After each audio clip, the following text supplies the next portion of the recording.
Good morning, my dear students of class 12. Today we will continue the chapter Human Reproduction with the topic of fertilization and implantation.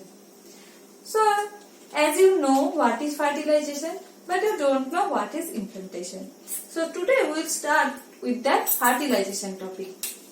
So, first, fertilization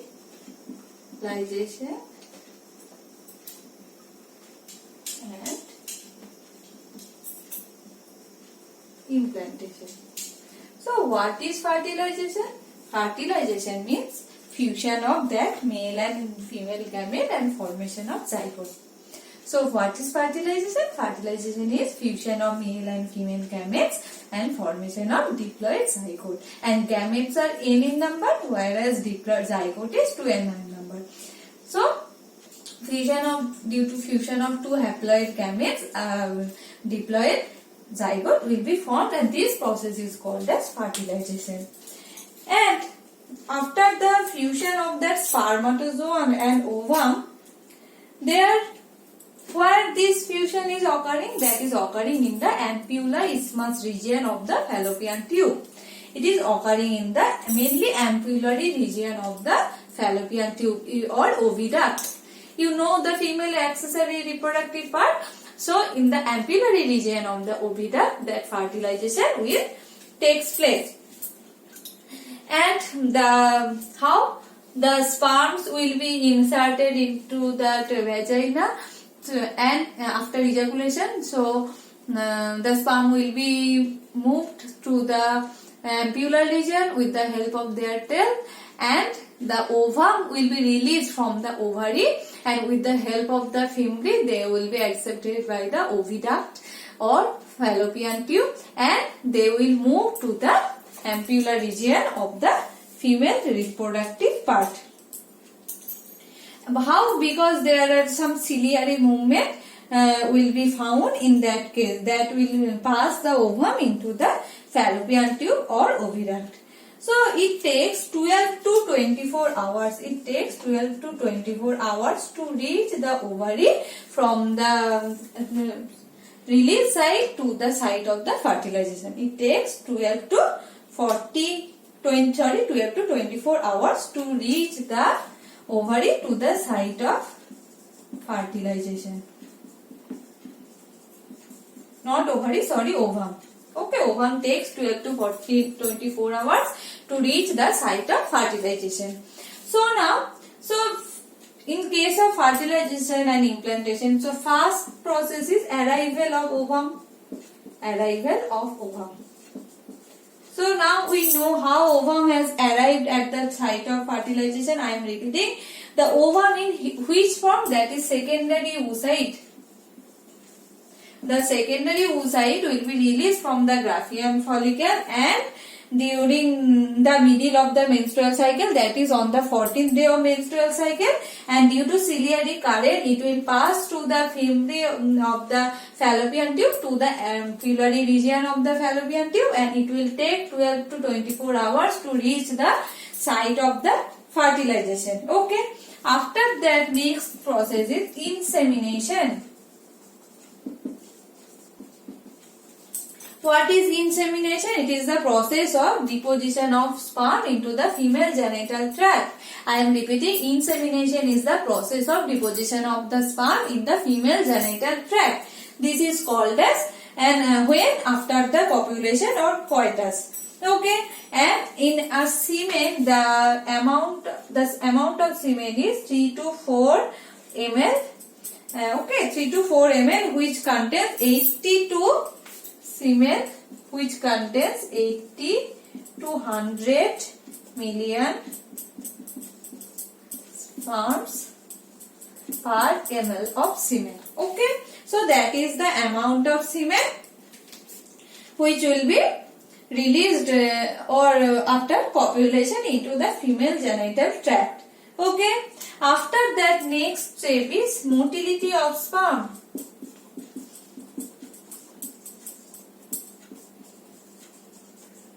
Motility of the sperms. So how motility of the sperm? So sperms can swim in a liquid medium that is provided by the secretion of that genital tract. And as you know the structure of the sperm, they are having tail, and in the middle piece they are having mitochondria which is providing that energy for moving, and that cervix will develop the strings of mucus for guiding that sperm, and prostaglandins and oxytocin, prostaglandin present in the stamen and oxytocin will be released from the pituitary. These hormones bring about the movement of the female genital tract of the female. Okay, who are prostaglandins and oxytocin. So it takes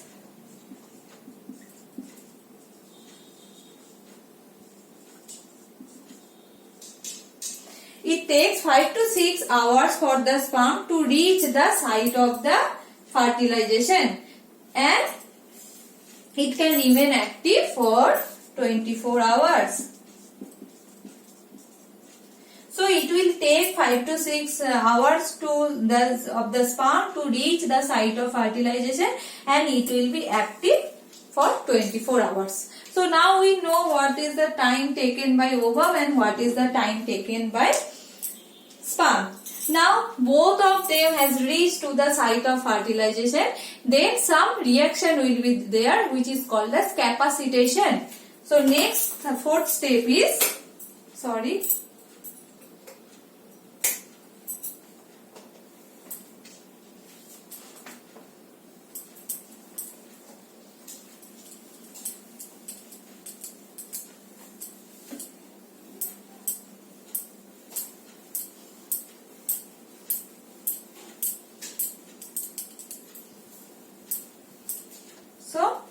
next step is step number 4.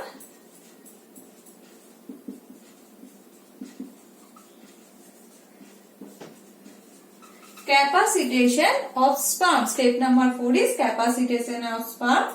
So sperm have to gain the ability to fertilize the ova. Okay, so there are some factors which are called as decapacitance factors. We do not allow the sperm to fuse the ova, but that capacitation can be developed into the female genital tract by the following processes. How? That dilution of the some inhibitory factors which are present inside the semen, they will dilute that part, first one, and washing of the some materials which are covering the sperm head.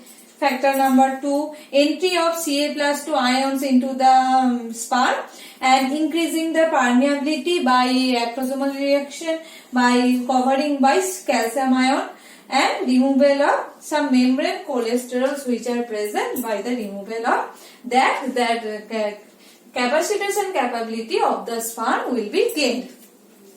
So what is the next process? Next process is fusion of gametes. After that, the sperm is reached to the ampullary region and various changes has taken place, and that sperm and ova will be fused. And after that, what will happen? Some acrosomal reaction. Acrosomal reaction will be there. As you can remember, if I draw the head of the sperm, there was a nucleus, and before that the Golgi body is modified into a structure which is called as acrosome, and inside the acrosome sperm lysins are present which will help to dissolve the membranes of the ovum. Okay, as you can remember, the ovum is having some membranes, that is coronary recta, after that zona pellucida, plasma membrane. So sperm has to dissolve that membrane so that they can enter their nucleus inside that ovum. Okay. So next is acrosomal reaction. So they will release sperm lysine. They will release sperm lysine. What are the enzymes present in that sperm lysine? That are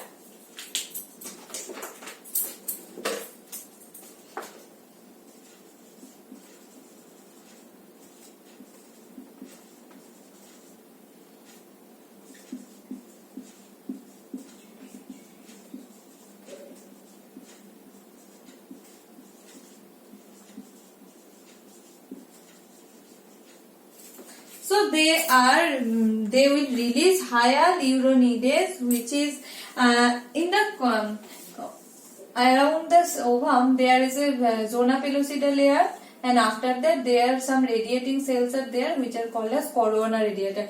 This corona radiata is cemented by hyaluronic acid, okay, and for dissolving that corona radiata layer, this hyaluronidase enzyme will take place, okay. So they can dissolve that their cementing substance and results in separation of corona radiata, okay. And after that, corona penetrating enzyme will help in the obstruction of the corona cells, okay. And there are some acrolysine, acrosine or zona lysine. These will help to penetrate the zona pellucida layer. As the name suggests, that zona lysine will help to penetrate that zona pellucida layer. So these are the some enzymes which are present in the acrosome part, which is called as sperm lysins. And after that, what will happen? They will form a cone-like structure which is called as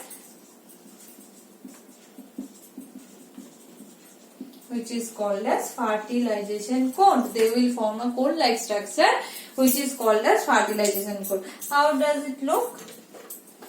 Just imagine.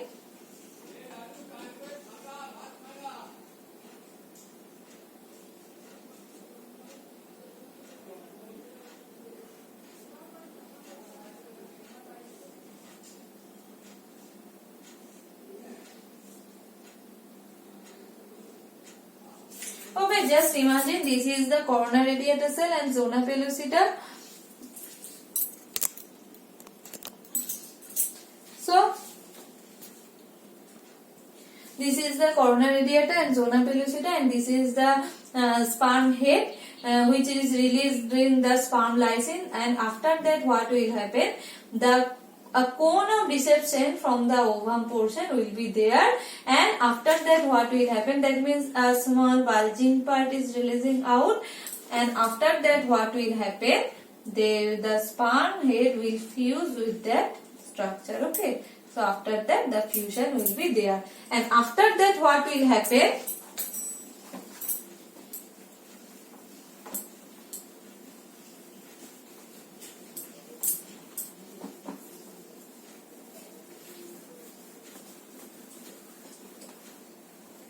After that, what will happen?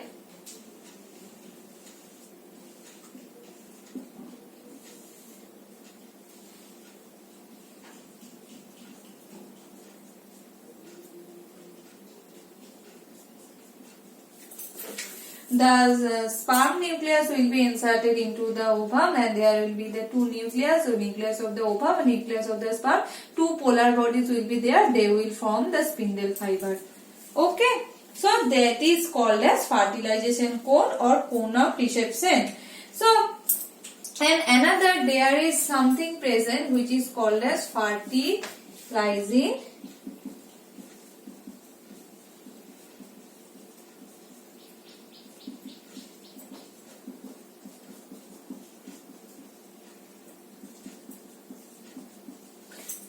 there is a collectively a fertilizing anti-fertilizing reaction, and fertilizing is present in case of ovum and anti-fertilizing is present in case of sperm, okay. Their reaction is occurring, and after that the fertilization is going on, okay. So next, that acrosomal reaction is completed. Next step is entry of sperm. Next is entry of sperm. So in the next step, sperm head will contact with that fertilization cone, and it will, with the help of that calcium ions, and the sperm and egg membranes will be dissolved in contact, and the sperm head, neck and middle piece of the sperm will be inserted. The tail part will be lost, and after that, not one, cortical reaction will be there. Next was cortical reaction. So there are about some modification of plasma membrane that come to change in fertilization membrane. So there are some zonal reaction and activation of cortical reaction and zonal reaction. Both are important. Why? Because after entry of that sperm, there are some changes in the cortical region, and that zona pellucida layer will be there. That means some receptors are present in that zona pellucida, ZP1, ZP2, ZP3. Some changes will be there, so that means the another sperm will not be entered to that ovum. That is called as prevention of polyspermy. Okay, that is how, and this is called as monospermy. Only one sperm can enter into the one ovum. I am repeating, there are, after that fusion, there will be some cortical reaction and zonal reaction. So they will change some characteristics in this layer, so that another sperm will not be able to enter into the ovum. This is called as monospermy, and these are the ways by which polyspermy can be prevented. Okay. So after that, what is the activation of ovum? Now, as you know that ovum is in secondary oocyte stage, so another division will be there, that was in arrested stage. We have read that part, that after entry of the sperm, they will be released from that arrested state. So now activation will be there.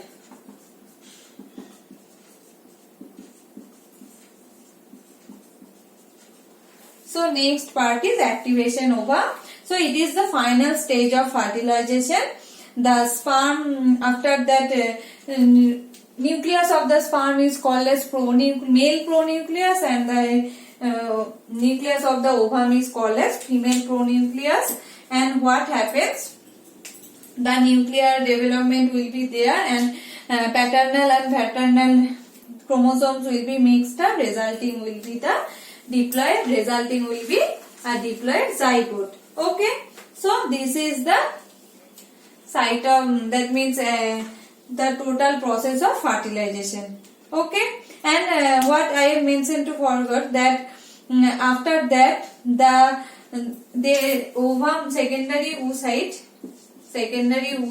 was arrested in meiosis 2, was arrested in metaphase 2. So the MPF factor will be resolved, and that anaphase promoting factor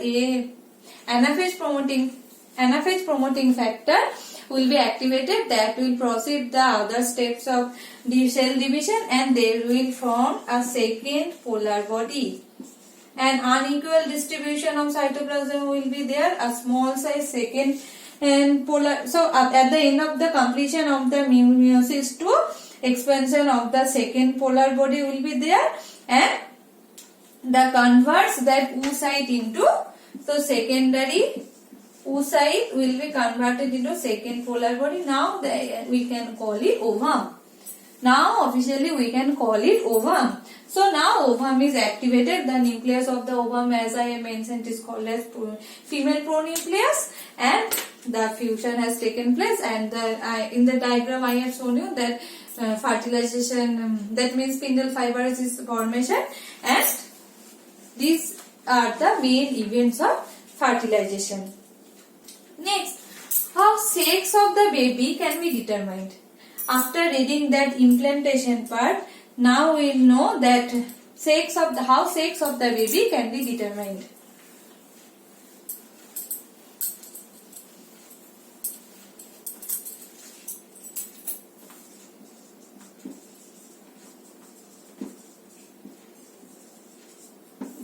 So as we know that female are homogametic and male are heterogametic. Female are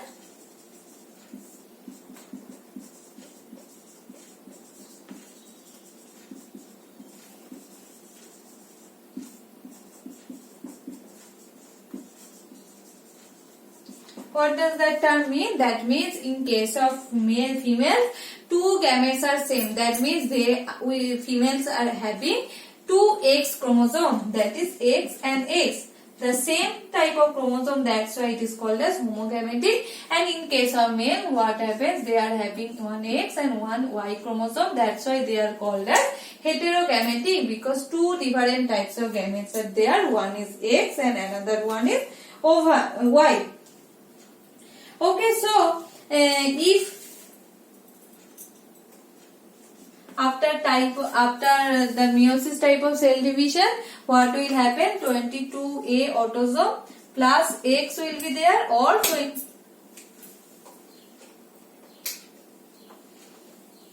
22A plus X. They are, in case of females it is having two alternative forms, but in case of male what will have? 22X or 22AY. Okay, that's why they are called as heterogametic. So now there are some chance factor. So what is the chance factor of the baby being a boy or girl? That is 50-50 chance. Why? Because as females are having the same homogamete, that means they are having 22X and 22X. So from the female we will get 22A plus X all the time. But in case of male, that 22A plus X may come or 22A plus Y may come. So if 22A plus X comes, then that will be 44A plus XX. That is baby girl. So that will be the child will be girl. So if that 22A XX fuses with that 22A plus X fuses with 22A plus Y, what will be that? 24A plus XY, and the baby will be boy. Okay, so now we can say there is a 50-50 chance. That is, if 22A plus X fuses, then the baby will be girl, and if 22A plus Y will fuses, the baby will be boy. And there is totally a chance factor, and the chance factor is having baby boy or baby girl is 50-50 chance. Okay, and that is totally dependent on the father. Mother can't decide, or mother is having no role in deciding that baby will be boy or girl. Okay, it is totally dependent on the father, and the chance factor is 50-50 chance. So that is how the sex of the baby can be determined. Okay, so in our next class we will read about that implantation, where implantation takes place and what will happen after implantation. Okay, so for today that's it, and thank you.